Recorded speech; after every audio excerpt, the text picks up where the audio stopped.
नमस्कार, मैं बीडी पाल। आज सिंपल सेंटेंस का तीसरा टॉपिक लेकर हम इस वीडियो में आए हैं। तो आपको हम बता रहे थे कि सिंपल सेंटेंस कैसे बनाए जाते हैं। अगर मैं ये कहूँ कि आप ये ना पढ़ रहे हैं कि सिंपल सेंटेंस बनाए कैसे जाते हैं, बल्कि ये कहिएगा सिंपल सेंटेंस कैसे बोले जाते हैं, या कौन कौन से वाक्य ऐसे होते हैं जिनको हम सिंपल सेंटेंस कहते हैं। ये हमारा काम है जानने का। आपने देखा सिंपल सेंटेंस बनाने की हमने आपको 8 विधियां बताई थी। उसमें से पहली विधि हम आपको बता चुके हैं पार्टिसिपल के द्वारा कैसे बनते हैं।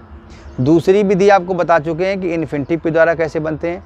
तीसरी विधि पर आते हैं कि नॉमिनेटिव एब्सोल्यूट फ्रेज के द्वारा कैसे सिंपल बनाए जाते हैं। तो हम लोग यहाँ ये जानने की कोशिश करेंगे कि सबसे पहले हमें सुनना है कि सिंपल सेंटेंस होता है, उसमें एक सब्जेक्ट होता है और एक फाइनाइट वर्ब होता है।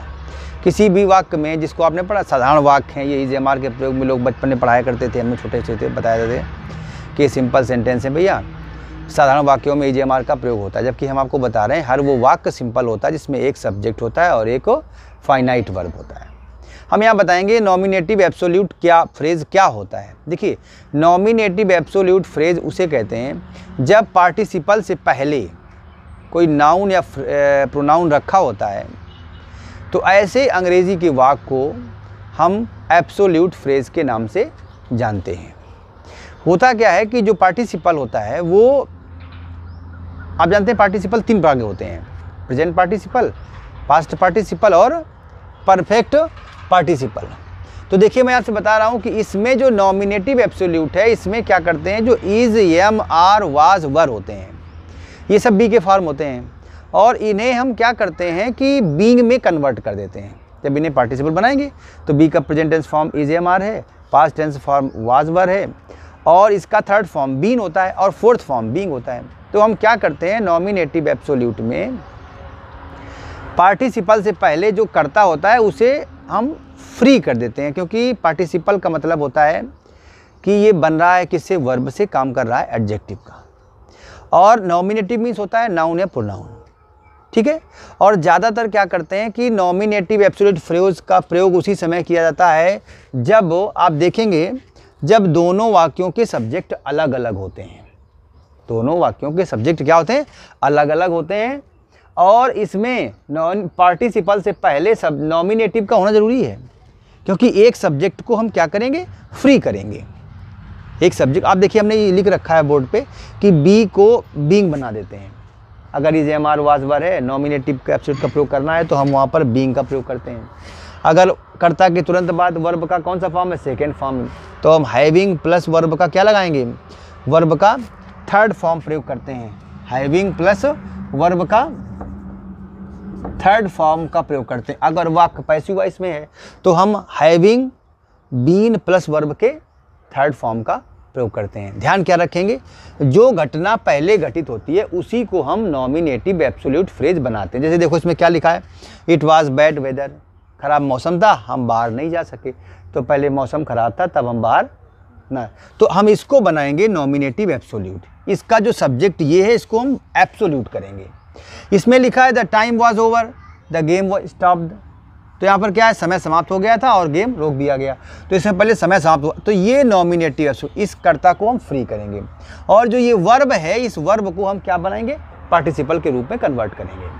तीसरा वाक्य लिखा है द बुक वाज इंटरेस्टिंग, पुस्तक रुचिकर थी और मैंने इसे क्या कर लिया, खरीद लिया। तो यहाँ पर हम क्या करेंगे, इसमें ये सब्जेक्ट है, नॉमिनेटिव है, और ये हमें पार्टिसिपल बनाना है। यहाँ पर ये सब्जेक्ट दिया गया और इसको हमें पार्टिसिपल बनाना है पूरे उठा करके, ठीक है। और इसमें देखो लेटर उसे दिया गया था और वह खुश हो गया, घटना पहले ये हुई। हिज मनी वाज स्पेंड, उसका धन खर्च हो गया था, और ही वाज सैड, वो क्या था, दुखी था। तो ये पहले काम हुआ है, घटना ये हुई है। The soldiers arrived, soldiers arrived, सैनिक आ पहुँचे थे। और द मॉब माने भीड़, डिस्पर्स्ड माने क्या हो गई, तितर बितर हो गई थी। फिर दिया गया है the town was enclosed by a strong wall, कस्बे को एक मजबूत दीवार से क्या कर दे, घेर दिया गया था। और the enemy could not capture it, और शत्रु से जो है क्या ना कर सके, कैप्चर ना कर सके। फिर दिया गया है द सन रोज, सूर्य निकला, द फॉग क्लियर्ड अवे, और कोहरा क्या हो गया था, साफ हो गया था। तो ये घटना पहले हुई, ये घटना पहले हुई, ये घटना पहले हुई, ये घटना पहले हुई, ये घटना पहले हुई, ये इंसिडेंट पहले हुआ, ये पहले हुआ, ये पहले हुए। ये क्या लिखा था, किंग डाइड, राजा मर गया, और हिज इल्डेस्ट सन और केम टू द थ्रोन, उसका बड़ा बेटा क्या हुआ, सिंहासन पर आया। The college was closed, college बंद हो गया था। द बॉयज़ वेंट होम, और लड़के कहाँ चले गए, घर चले गए। फिर एक बार सुनिएगा, मैंने क्या बताया, नॉमिनेटिव एब्सोल्यूट फ्रेज बनाने के लिए हमें क्या होता है, दो सेंटेंस आपस में लिखे होते हैं, उनको ऐसे बोलना होता है जो एक हो जाएं और एक ही करता रहे और एक ही फाइनाइट वर्ब रहे। बाकी जो उसमें सब्जेक्ट और वर्ब होती, वर्ब को हम पार्टिसिपल बना देते हैं और सब्जेक्ट को एब्सोल्यूट कर देते हैं। इसी को मैंने आपको बताने की कोशिश की है कि अगर इज एम आर होगा, देखिए यहाँ पर लिख रहे हैं, अगर वाक्य में इज और यम और आर है, वाज है या वर है, तो इसे हम कन्वर्ट कर देते हैं किस में, बीइंग में। और इसमें ध्यान रखना, दो वाक्यों को जोड़ते समय जो पहला वाला भाग होगा उसे नॉमिनेटिव एब्सोल्यूट बनाने के बाद बीच वाले में कामा अगर नहीं लगाएंगे तो फ्रेज कैसे जोड़ेंगे, क्योंकि फ्रेज जो होते हैं वो कामा से जोड़े जाते हैं। फ्रेज मीन्स क्या होता है, वाक्यांश। अगर इसको सही तरीके से देखें तो वाक्यांश का मतलब होता है वाक्यांश, वाक्य का अंश, part of a sentence, but it is not a sentence. अब इसको हम बना के बताते हैं कैसे। देखिए, मैंने किताब की साइड उठाई है पूरी। इट वॉज बैड वेदर, तो क्या होगा, इट बीइंग बैड वेदर, खराब मौसम के कारण we could not go out, हम बाहर न जा सके, तो यहाँ पर बीइंग कर दिया। The time being over, comma the game was stopped. The book being interesting, comma I purchased it.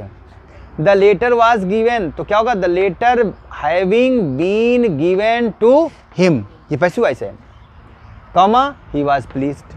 His money was spend, उसका धन क्या हो चुका, क्या हो गया था, खर्च हो गया था। ठीक है, तो हम क्या करेंगे, हिज मनी और having been spent, comma he was sad. The soldiers having arrived, comma the mob dispersed. The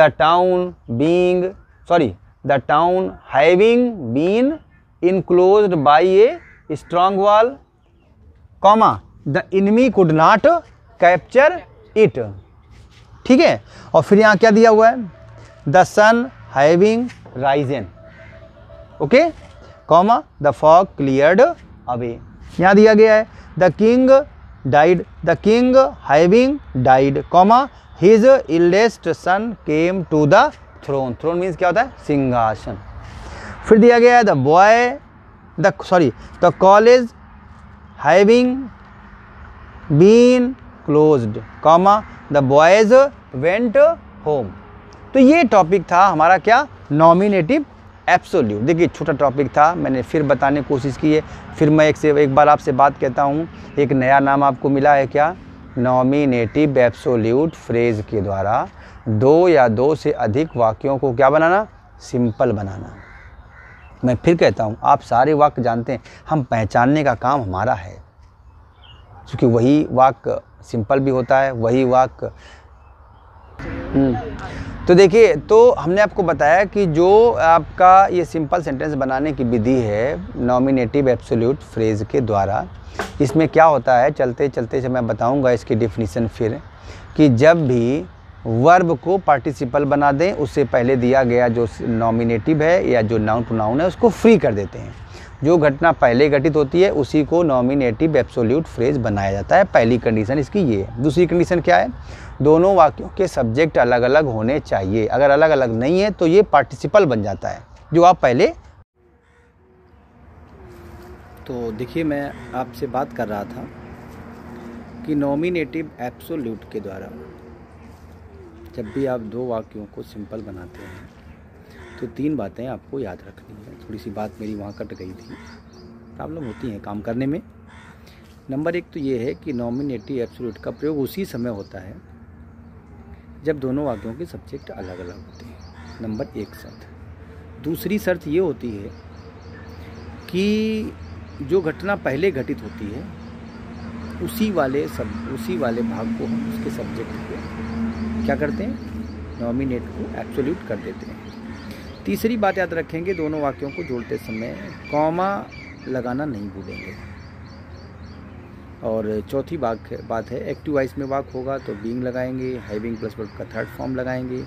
passive voice में होगा तो फिर आप having plus been plus verb के थर्ड फॉर्म का प्रयोग करेंगे। तीसरी बात चलते चलते, अगर आपको मेरा ये वीडियो बहुत अच्छा लगा हो, दिल से लगा हो आपको कि नहीं मुझे इस अध्यापक के साथ जुड़ना है, मुझे कुछ नया मिलेगा, क्योंकि मैं स्लोली पढ़ाता हूँ, मैं रूरल एरिया से बिलोंग करता हूँ, मैं स्लोली पढ़ाता हूँ, वर्ष मेरी एक आदत है स्लोली पढ़ाने की, उससे माइंड ना करिए आप।